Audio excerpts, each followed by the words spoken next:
Hey, welcome to this video on interpreting essay titles, where we're going to talk you through some sort of key tips and ways to approach an essay title when it's given to you. It's basically you're given an essay title, what are you going to do with it, how are you going to unpick that and understand it. So we're going to just run through some sort of key tips for you. One of the first steps that most people argue you should take, Julia, is that you should highlight some of the key words in the title, which I think is a good place to start. And obviously clues on the screen here. What's the first word typically you think you should sort of focus on in a title? Yeah, so the first word we always suggest that you really approach is the verb within that title, the thing that it's asking you to do or the way it's asking you to approach the particular question that you're being asked. So that's the first thing that we suggest that you have a really close look at and determine how you're going to do that in your essay. And we've got a couple of examples, so we'll have a look at this one about the Magna Carta. So yeah, a couple of examples we've got for you, which are real essays that you may or may not, depending obviously how the teaching changes over the years, but you may actually encounter these essay titles, but certainly past cohorts of Southampton law students have. So what about this one, Julia? Yeah, so this one obviously, as you can see, is asking you to critically evaluate something, critically evaluate a position or a particular perspective on something. So evaluate is asking you ultimately to reach quite a concrete conclusion about this perspective. And it's asking you to acknowledge or really explain and analyze different perspectives on that particular aspect of the question. So what you want to do with a question like this is to really make sure that you are acknowledging the evidence or the sources which agree with this particular perspective and those which perhaps contradict it as well. You're really getting to grips with weighing up these different perspectives and then finally, as I say, reaching quite a concrete conclusion on what perspective you agree with. Yeah, exactly. And if we look at the second one, which is a much longer title, and we'll unpick some of that for you in a minute. But if we focus in on, again, what's the verb asking you to do? So critically discuss. So again, we've got critically, it's the same, but we're no longer being asked to evaluate something, we're being asked to discuss something. So I think you'll get potentially a lot of verbs thrown at you in a variety of different assignment titles, and we'll look at a few more of them in a minute. And honestly, there is not a huge amount of difference between most of them. And discuss and evaluate actually is quite hard to define a discernible difference, because discuss, like evaluate, as Julia, you just said, it's asking you to look at something from different perspectives. I mean, maybe a discussion based title arguably wants you to look at multiple perspectives, arguably, as opposed to just a couple of perspectives in an evaluate one, if there is only a couple of perspectives. But certainly looking at something from more than one perspective, again, because it's discussion based, arguably they'd like you to create more of a conversation between your different sources, your different the different ideas. But this isn't necessarily something you wouldn't automatically do in an evaluation statement title. It's just like semantics, I suppose. So they're very, very similar. What's key with both of them, of course, is that you're not just describing something. You're not just explaining, well, this person says this and this person says this. You are reviewing and exploring and probing those different views. And again, like evaluation, you're trying to reach some sort of conclusion and build some sort of argument into it. Both have critically in them as well. And I think it's worth stressing, Julia, that if critically wasn't in either of these titles, it wouldn't mean that you don't have to be critical, because discuss and evaluate, they both intrinsically mean to be critical. They both intrinsically mean to move beyond a surface level of description. I think maybe the critical aspect of this is just it just helps to reinforce really that that's what you need to do. You know, you're critically discussing something, so it helps to emphasize that really. But they're both very similar really in what they're asking you to do, even though there's a different verb in either. So one's evaluate, one's discuss. So here's just an example of some of the more other common ones. Consider, analyze, determine, compare, contrast. That they don't all quite mean the same. They're all sort of similar in that they're asking you to move beyond a surface level of description. So how could we just describe and summarize there? That is just asking you really just to define something and articulate and describe it. It's not that common you'd be asked to do that, certainly not on its own. Certainly if you're going to be given 2, 3, 4,000 words, you're not going to just be asked to describe something. But technically, if you're given a title that says describe this, really that's should be technically all you have to do. So there's just a few more verbs there. But yeah, keep an eye out for the verb. What's it asking you to do is a really good first step when you've got an assignment title. So moving on, this idea of tension. What's the tension basically? So you should notice with any assignment title that you're given that there's a tension at the heart of it. There's a debate at the heart of it that is what you're having to unpick, and what that tension is can vary from essay title to essay title. So in this longer one that we've got here, the one we just looked at, where you have to critically discuss the statement provided for you, the whole first part of what I've highlighted here gives you a little bit of context. It's basically saying there's this new act, there's this new law, there's reforms of the law. Some welcome it, some don't. Basically, it's setting that up for you. So the tension's really quite clear there, and that tension's given to you.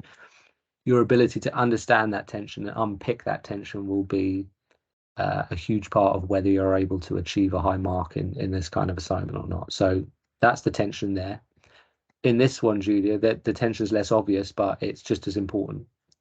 Yeah, exactly. There is a really clear tension here. It's obviously a much shorter question that you're being asked to address here. So sometimes with these shorter questions, it's actually a bit more challenging. It requires a bit more work to really determine what that tension is. But with a question like this, with the idea of the Magna Carta and its relevance today, the tension that we're looking at is between the past and the present. And what this question is really asking you to do is to think about whether the past can still be applied in the present day. Is this still something which is relevant, which is important in today's laws? So that tension is there. There is a debate about whether that can be true or not. And this question is really asking you to probe that and to really determine what perspective you land on in your particular essay. Yeah, exactly. I think it's a nice way of putting it is that the tension is time related, it's temporal, so it's the past and present basically. It's can that past be applied into the present? So that's sort of the tension there. But yeah, understanding what that tension is really important to being critical with your assignment titles. On a similar point as well, here's another tip for you, which is to turn a statement, because we've had 2 statements so far in terms of discuss this, consider this. Turn a statement into a question. Now, don't change the title into a question. Submit it as a question. You should always just, by and large, stick with the title that's provided for you. Submit your assignment with that. But for yourself, you can just change a statement into a question. Sometimes it's easier, sometimes it's harder, depending on the essay title. But what you'll find is it gives you a much clearer focus. It gives you something more tangible to focus on and actually respond to when it's a question. So if we take this one, for example, Julia, we've had this already. So critically evaluate whether the Magna Carta is still relevant today. If we change that to a question, it would be this. Exactly. It becomes, is the Magna Carta still relevant today? You're posing a question with this. Now, the important thing to notice here is that we've taken out the verb that we spoke about at the beginning, and it's really important that you still remember what that verb is asking you to do when you do turn this into a question. So the verb will direct you to kind of go into that depth, as we've said. But this way, when you're turning this into a question, you're able to ask yourself this directly, and therefore you're able to reach a particular conclusion, as we've said, a concrete conclusion about whether this is true or not. And that's the idea that will be threaded throughout your essay. You're reaching a conclusion, you're making an argument, you're making the case for something, and this question will help you to reach that conclusion. So it's really important that you bear both things in mind, but that this will also be part of that. Yeah, exactly. And in the structure and argumentation video, we talk a little bit about opportune moments in your main body to state a position, reinforce an argument. And again, if you ask yourself at those moments a question rather than a statement, I think you'll find it's just an easier way to respond in a more sort of forthright, critical way. So yeah, that's just a tip in terms of how to be proactive with your assignment titles. Okay, lastly, narrow the scope. This is a really important one because you'll be given potentially, as we've already seen with a couple of examples, assignment titles with quite a lot of breadth, quite a lot of scope to them. You know, entire legal documents, entire legal changes and reform. And something you need to make sure that you do is that you don't try to tackle the entirety of that legal document or whatever it might be, legal debate, but actually, and this might seem counterintuitive at times, certainly at first, but you need to really narrow the scope. So don't focus on breadth and scope, focus on depth, focus on detail, and really focus in on that particular detail. So we've got a couple of examples, the ones we've already been looking at again. So Julia, if we look at this one, how do you narrow the focus in with regards to this one? So the focus here is very much making sure that you're narrowing down this idea of the Magna Carta. Now, if you come across this question, you'll realize that the Magna Carta is an incredibly long document. Probably all the words in the Magna Carta are more than the allocated word count for this essay. So, and it's a huge document and a hugely significant document. So you're not going to be approaching every single aspect of it. It simply isn't, it's too big a scope to encompass an essay at this level. So one of the things you're going to have to do is to make sure that you're narrowing down which aspects of the Magna Carta you want to focus on. You can think about this as which bits are the most relevant to answering the question of whether it is still relevant today, which bits would contradict the idea that it is still relevant today, might be another thing that you might need to bring into this. You might also want to select those bits that you think will make the most convincing case, but you're being critically selective in order to evaluate whether this very large document is something which can still be applied to today's laws. So this is something to think about and to make sure that you're demonstrating your critical thinking in showing which bits you're able to select and focus in on. Yeah, exactly. And you can see a copy of the Magna Carta where, Julia, as you told me the other day. You can see it in Salisbury, everyone. Salisbury. Not too long away. So yeah, feel free to visit if you'd like. Little plug there for the Magna Carta. I'm going to do the same with this one, just to highlight again that there's some work to be done to narrow the scope. So you've been provided the legal document there. Bearing in mind it is changed to a previous legal document on divorce. So this is a new act. This is a new law. So again, you're not going to approach the entirety of this act. I don't know the length of the act. It might not be huge, a huge act, but I mean, still, even having a few stipulations or conditions or whatever, you need to give yourself the words to discuss the most important ones in sufficient detail. So you typically get relatively long word counts in law essays. So, let's say this is 3,000 or 4,000 words. Don't get tricked into thinking that actually you can discuss the entirety of the act and all of that kind of stuff. You really need to focus in maybe on 2 or 3 particular elements of it and explore those 2 or 3 elements in detail and depth.